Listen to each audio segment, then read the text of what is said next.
নমস্কার। আমাদের আজকের এপিসোডে আমরা এই মুহূর্তে আমাদের সঙ্গে পেয়েছি হিঙ্গলগঞ্জ বিধানসভার তৃণমূল কংগ্রেস মনোনীত প্রার্থী আনন্দ সরকারকে। ভোটের প্রাক মুহূর্তে আমরা তার সঙ্গে কিছু কথা বলবো। আমরা আর কদিন পরেই রাজ্যের প্রথম দফার নির্বাচন এবং তারপরেই আপনার এই এলাকার নির্বাচন। সারাদিন বিভিন্ন জায়গায় নির্বাচনী প্রচার সারছেন, আপনার চেহারায় তার প্রতিচ্ছবি স্পষ্ট। কিভাবে নিজেকে সুস্থ রাখছেন? সকালবেলাতে 9টার সময় বাড়ি থেকে বেরোবার আগে একটু ছাতু, হালকা ফলমূল খেয়ে যাত্রা শুরু করি। তারপরে দুপুরবেলাতে ডাল, বেগুন ভাজা, 1 পিস মাছ, বিকেলবেলাতে হালকা একটু ফল, বাদ বাকি সময়টা চা বিস্কুট খেয়ে কাটাচ্ছি। একেবারেই একদম নিপাট বাঙালি মানুষ, সেই বাঙালিয়ানার উপর ভর করেই সারাদিন চলছে। এবার আসি রাজনীতির কথায়। সারাদিন কর্মক্লান্ত হয়ে বিভিন্ন জায়গায় নির্বাচনী প্রচার সারছেন, ভোটের আর 8 দিন বাকি। কি বুঝছেন, কি হতে পারে আপনার বিধানসভা এলাকায়? কতটা আশাবাদী? দেখুন, জনগণের যে উচ্ছ্বাস এবং নেত্রী মমতা বন্দ্যোপাধ্যায়ের প্রতি যে কৃতজ্ঞতা এবং সেনাপতি অভিষেক বন্দ্যোপাধ্যায়ের নির্দেশকে পাথেয় করে যে গ্রামগুলো বা বুথগুলোতে ডোর টু ডোর যাচ্ছি, বিশেষ করে মায়েদের যে উচ্ছ্বাস, সেটা চোখে পড়ার মতো। এমন কোনো গ্রাম নেই, এমন কোনো পাড়া নেই, এমন কোনো বুথ নেই যেখানে গেলে মায়েদের উপস্থিতির সংখ্যাটা পুরুষের চেয়ে বেশি, এবং তারা যেভাবে আপ্যায়ন করে এবং মানুষকে যে একটা মেলবন্ধনের মধ্যে রাখতে হয়, সেটা দেখে আমি অভিভূত। আপনি কি আশাবাদী নাকি কনফিডেন্ট জয়ের ব্যাপারে? 100% কনফিডেন্স। এবং 17 তারিখের মিটিংটা দেখার পরে আমার সেনাপতি অভিষেক বন্দ্যোপাধ্যায়ও, আপনারা লক্ষ্য করেছেন, মায়েদের উপস্থিতিকে সামনে রেখে তিনি বাধ্য হয়েছেন গড় হয়ে মায়েদেরকে প্রণাম করতে।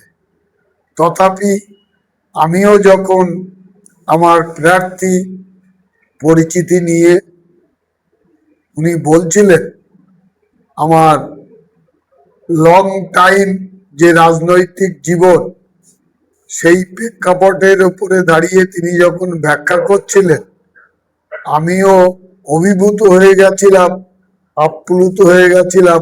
আমিও মায়েদেরকে সসম্মানে গড় হয়ে প্রণাম করে নিজেকে ধন্য মনে করছি। আপনি বিধানসভার ক্যান্ডিডেট হয়েছেন, তবে তার আগে বা বিভিন্ন সময় আপনাকে ব্যক্তিগতভাবে কোথাও সোশ্যাল মিডিয়ায় বা কোথাও আক্রমণ করা হতো যে তৃণমূল কংগ্রেসে ছিলেন না, এরকম। কিন্তু সেই জায়গায় দাঁড়িয়ে আপনার দলেরই সেকেন্ড ইন কমান্ড, তিনি যখন আপনাকে আপনার পুরো রাজনৈতিক জীবনের একটা চিত্র সেই মিটিং এ উপস্থাপন করলো, তাহলে যারা নিন্দুক ছিল তাদের কি সপাটে চর কষানো? দেখুন, রাজনৈতিক জীবনে ঘাত প্রতিঘাত আসে, কিছু নিন্দুক থাকে, তারা সবসময়ই আপনাকে সমালোচনা করবে। পার্টি তৃণমূল কংগ্রেস, জননেত্রী মমতা বন্দ্যোপাধ্যায় এবং সেনাপতি অভিষেক বন্দ্যোপাধ্যায় যেভাবে জনসভাতে এসে তিনি জনসমক্ষে মানুষের সামনে যখন আমার রাজনৈতিক জীবন কাহিনীটা বিশ্লেষণ করলেন, আমার মনে হয় সমস্ত নিন্দুকদের মুখে ছাই দিয়েছেন। আপনি যেমন কনফিডেন্ট, আপনার অন্যতম প্রতিপক্ষ এই বিধানসভায় বিজেপির যিনি ক্যান্ডিডেট, তিনিও কিন্তু 100% আশাবাদী বলে দাবি করছেন, কি বলবেন? আমার প্রতিদ্বন্দ্বী যিনি আছেন বিজেপির রেখা পাত্র মহাশয়া, তিনিও লোকসভাতে দাঁড়িয়েছিলেন, 100% কনফিডেন্ট ছিলেন এবং তারপরে দেখা গেল প্রায় 3.5 লাখ ভোটে পরাজিত হয়েছে। এই হিঙ্গলগঞ্জ বিধানসভার নির্বাচন শেষ হওয়ার পরে 4 তারিখে যখন গণনা হবে তখনও দেখতে পাবেন যে তিনি বিপুল ভোটে পরাজিত হচ্ছেন।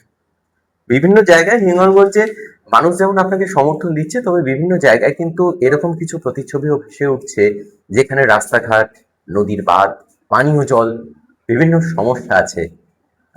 কি মনে করেন, সত্যি কি বাস্তবে চিত্রটা এরকম? আর অবস্থাটা কি পাল্টাতে পারে?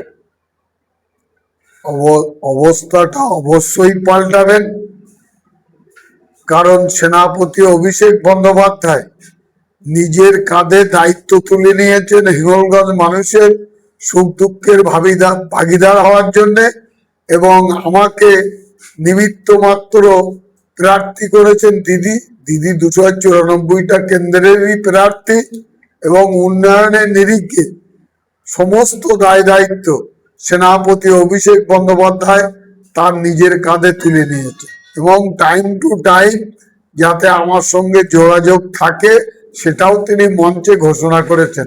এর চেয়ে বড় প্রাপ্তি আমার জীবনে আর কিছু হতে পারে বলে মনে হয় না রাজনৈতিক জীবন।